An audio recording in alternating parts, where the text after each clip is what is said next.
ঘরে এসে বলল, এত কনকনে ঠান্ডা পড়েছে, কই একটু পিঠে টিঠে বানিয়ে খাওয়াও। আমার পেটুক বরের আবদারে আমিও পিঠে বানাতে শুরু করে দিলাম। এই পিঠেটা অনেকেই অনেক রকম করে বানায়, আমি যেভাবে বানিয়েছি সেটা আজকে তোমাদের সঙ্গে শেয়ার করছি। প্রথমে একটা পাত্রের মধ্যে চালের গুঁড়ো নিয়ে সেটাকে গরম জল দিয়ে ভালো মতো গুলে নেবো, আর তার মধ্যে অবশ্যই স্বাদ মতো নুন দিয়ে দিব। নুন দিয়ে মোটামুটি আধ ঘন্টার মতো আমি রেস্টে রেখেছিলাম। আর কনসিস্টেন্সিটা না খুব বেশি মোটা হবে না খুব পাতলা হবে। আমার রান্না করে কড়াইটা নিয়েছি, তার মধ্যে দিলাম সামান্য পরিমাণ সরষের তেল আর একটা গাজরের বোটা দিয়ে ভালো মতো নাড়িয়ে নিলাম। এবার চালের গুঁড়ো গোলা মিশ্রণটা কড়াতে দিয়ে দিলাম। দেওয়ার পর সেটা একটা বাটিতে ঢেকে দিলাম, আর বাটির চারপাশ দিয়ে অল্প জল ছিটে দিয়ে দিলাম।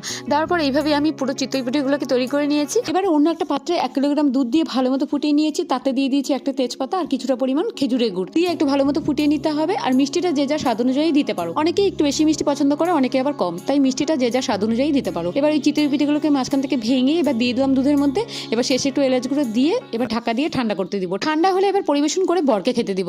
আর ভিডিও ভালো লাগলে লাইক করে চ্যানেলটাকে সাবস্ক্রাইব করে আমার পাশে থেকে। তো পেটুক বর আমার এই ঠান্ডায় পিঠে পেয়ে খুব খুশি। Bye bye.